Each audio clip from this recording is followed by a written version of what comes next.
বন্ধুরা, কেক তো অনেক রকমভাবেই বানিয়েছেন। মাত্র ১০ মিনিটে সেদ্ধ কেক একবার বানিয়ে দেখুন। বেক করার কোনো ঝামেলা নেই। প্রয়োজন হবে না মোল্ড, মাইক্রোওভেন, ওটিজি। খুব সহজভাবেই সামান্য উপকরণ দিয়েই নরম স্পঞ্জি জালিদার কেক বানিয়ে নিতে পারবেন। স্বাদ হবে হুবহু দোকানের কেনা কেকের মতোই। সম্পূর্ণ ভিডিও দেখতে থাকুন। রেসিপি ভালো লাগলে লাইক, শেয়ার, কমেন্ট ও সাবস্ক্রাইব করে পাশে থাকবেন। দেখে নেওয়া যাক আজকের রেসিপি।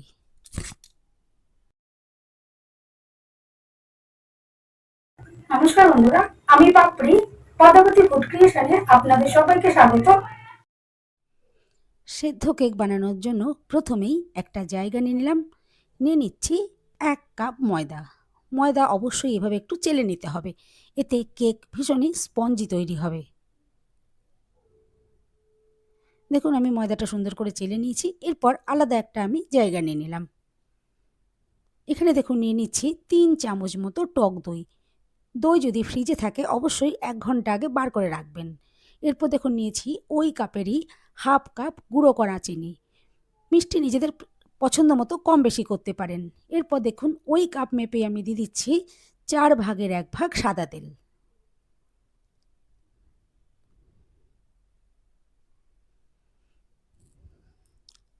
আর একদম ১ চিমটে দেখুন এখানে একটু নুন দিয়ে দিলাম। এতে কেকটা টেস্টি তৈরি হবে। মিষ্টির ব্যালেন্সটা ভালো আসবে। এখন দেখুন খুব ভালো করে আমি এটা মিশিয়ে নেব। আর দেখবেন এটা একটা ক্রিমের মতো সুন্দর তৈরি হবে। দইয়ের দানা দানা ভাব একদমই থাকবে না। এরপর দেখুন যে ময়দাটা আমি চেলে রেখেছিলাম এটা এখান থেকে কিছুটা পরিমাণে দিলাম। সবটা দিলাম না। অল্প অল্প করে মেশালে পরে মিশ্রণটা সুন্দর করে মেশানো যাবে, দলা পাকিয়ে যাবে না। দেখুন অর্ধেকটা আমি দিয়েছিলাম। এরপরে বাকি অর্ধেকটা ময়দাও দেখুন দিয়ে দিলাম। সম্পূর্ণ ময়দাটাই আমি এখানে দেখুন ইউজ করছি। এখন যাতে টেস্ট খুবই সুন্দর আসে তার জন্য আমি দিয়ে দিলাম ২ চামচ গুঁড়ো দুধ।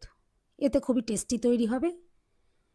আর এরপর দেখুন আমি এখানে নিয়েছি হাফ কাপ লিকুইড দুধ। এই দুধটা আগে থেকেই আমি ভালো করে জাল করে এটা নরমাল করে নিয়েছি। আর এই দুধটা আমি প্রথমেই সম্পূর্ণটা দেব না। যতটা লাগবে বারে বারে অল্প অল্প করে দেখুন আমি মিশিয়ে নেব।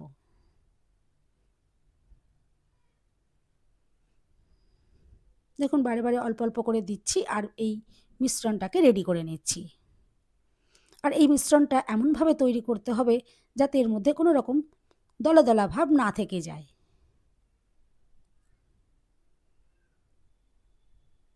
দেখুন বারে বারে অল্প অল্প করে দিয়েই এই মিশ্রণটাকে রেডি করে নেব। আর বাকি যে দুধটা রয়ে গেছিলো এখানে সম্পূর্ণ দুধটাই দেখুন আমি ইউজ করলাম। হাফ কাপ মতো লিকুইড দুধ এখানে লাগলো, তবে কারোর ক্ষেত্রে একটু সামান্য কম বা বেশিও লাগতে পারে। দেখুন খুব ভালো করে মিশ্রণটা রেডি করে নিলাম। আর মিশ্রণটা দেখে তো বুঝতেই পারছেন যে মিডিয়াম করে তৈরি করেছি, খুব ঘনও নয় আবার একদম পাতলাও নয়।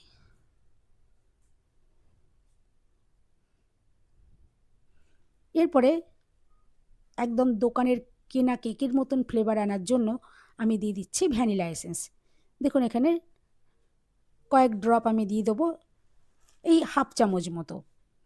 যেহেতু এটা নিরামিষ কেক এরকম হাফ চামচ মতো এই ভ্যানিলা এসেন্সটা দিলে দেখবেন একদম দোকানের কেনা কেকের মতো ফ্লেভারটা পাবেন। অবশ্যই এখানে এই ভ্যানিলা এসেন্সটা ইউজ করতে হবে। দেখুন হাফ চামচ মতো আমি এখানে দিলাম। এরপর খুব ভালো করে মিশিয়ে নেব। বন্ধুরা, রেসিপি ভালো লাগলে একটা লাইক দিতে একদম ভুলবেন না। চ্যানেলটা সাবস্ক্রাইব করে পাশে থাকার অনুরোধ রইল। বেল বাটন ক্লিক করে রাখবেন, আমি যখন নতুন ভিডিও আপলোড করব সঙ্গে সঙ্গে নোটিফিকেশান সবার আগে আপনি পেয়ে যাবেন। এরপরে কেকটা তৈরি করার জন্য দেখুন আমি এখানে প্রেসার কুকার বসালাম। আর ২ গ্লাস মতো দেখুন আমি এখানে জল দিয়ে দিচ্ছি। এরপর ভেতরে একটা স্ট্যান্ড দিয়ে এভাবে দেখুন চাপা দিয়ে আমি এটা ফোটানোর জন্য বসিয়ে দিচ্ছি। আর এদিকে যে কেকের মিশ্রণটা তার ভেতর দেখুন দিয়ে দিলাম ১ চামচ বেকিং পাউডার। আর ৩ ভাগের ১ ভাগ দেখুন দিয়ে দিয়েছি বেকিং সোডা। এরপর অল্প একটু ওপর থেকে জল দিয়ে দিলাম যাতে এটা অ্যাক্টিভ হয়ে যায়। এরপর দেখুন একদিক থেকে এভাবে ভালো করে মিশিয়ে নিতে হবে। এই মিশ্রণটা মেশাবার সময় যেন এদিক ওদিক যেন হাত না হয়। দেখুন একদিক থেকে এভাবে মিশিয়ে নিলে তবেই কেক নরম আর স্পঞ্জি তৈরি হবে। দেখুন এখন দেখে তো বুঝতেই পারছেন মিশ্রণটা অনেকটাই ফ্লাফি হয়ে উঠেছে। ঠিক এইভাবেই এই মিশ্রণটাকে রেডি করে নিতে হবে। দেখুন কেকের মিশ্রণটা এখন একদম রেডি হয়ে গেছে। এরপর কেক তৈরি করার জন্য কোনো রকমের মোল্ডের প্রয়োজন নেই। নর্মাল দেখুন এরকম ধরনের বাসন আমাদের প্রত্যেকের ঘরেই থাকে। আমি এই দেখুন একটা এরকম ধরনের একটা গামলি মতো নিয়ে নিয়েছি ছোট সাইজের। এরপর সাদা তেল ব্রাশ করে দিলাম, যাতে কেক যখন তৈরি হয়ে যাবে খুব সহজেই এখান থেকে বার করে নেওয়া যায়। এখন কেকের মিশ্রণটা সম্পূর্ণটাই দেখুন আমি এখানে দিয়ে দিলাম। আর এমন জায়গায় বসাবেন যাতে কিছুটা পরিমাণে ফাঁকা জায়গা থাকে, কারণ কেক যখন তৈরি হয়ে যাবে অনেকটাই ফুলে উঠবে। আর দেখুন একটু ট্যাপ করে দিলাম। এখন দেখুন প্রেসার কুকারের ঢাকনাটা খুলে আমি এটা বসিয়ে দিচ্ছি। আর জলটা এই সময় ভালো করেই ফুটে উঠেছে।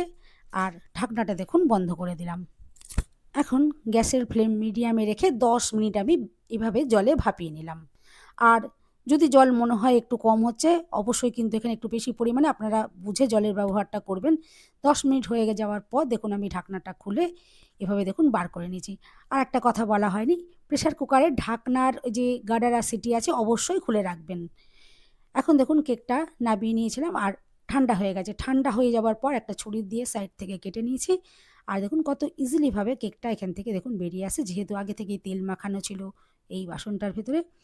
দেখুন আর কেকটা যে কতটা সুন্দর তৈরি হয়েছে আশা করছি দেখে তো বুঝতেই পারছেন। ভীষণ নরম স্পঞ্জি আর ফ্লাফি কেক তৈরি হয়ে গেছে। দেখুন কোনো রকম বেক করা ঝামেলা ছাড়াই মাইক্রোওভেন ওটিজি কোনো কিছুরই প্রয়োজন পড়লো না। এভাবে কিন্তু আপনারা সেদ্ধ করে কেক বানিয়ে নিতে পারেন। খেতে হুবহু দোকানের কেনা কেকের মতনই একদম ফ্লেভার আসবে। আর এরপর দেখুন কেকটা আমি একটু কেটেও আপনাদেরকে দেখিয়ে দিই। কাটাটা দেখেও আপনারা বুঝতে পারবেন যে কেকটা কতটা নরম আর স্পঞ্জি তৈরি হয়েছে। আর দেখে তো বুঝতেই পারছেন যে কতটা সুন্দর ফুলকোভাবে একদম কেকটা তৈরি হয়েছে। কত দুর্দান্ত কেকের শেপটাও এসেছে। এরপর দেখুন কেকটা একটু কেটে নিচ্ছি। এভাবে আপনারা বাচ্চাদের স্কুলের টিফিনেও বানিয়ে দিতে পারেন বা সকালে জলখাবারের জন্য এই কেকটা বানিয়ে নিতেই পারেন। একদম সহজ পদ্ধতিতেই কিন্তু তৈরি করতে পারবেন, কোনো রকম ঝামেলা ঝঞ্ঝাট নেই। আর দেখে তো বুঝতেই পারছেন যে কতটা নরম স্পঞ্জি আর জালিদার তৈরি হয়েছে। এরপর কেকটা একটু কেটে আপনাদেরকে দেখাই। দেখুন কাটাটা দেখে তো বুঝতেই পারছেন যে কতটা নরম আর ফ্লাপি তৈরি হয়েছে। দেখুন কত সুন্দরভাবে একদম জালিদার হয়েছে ভেতরটা, কতটা দুর্দান্ত দেখতে লাগছে। এভাবে যদি না তৈরি করে থাকেন অবশ্যই একবার এভাবে বানিয়ে দেখবেন।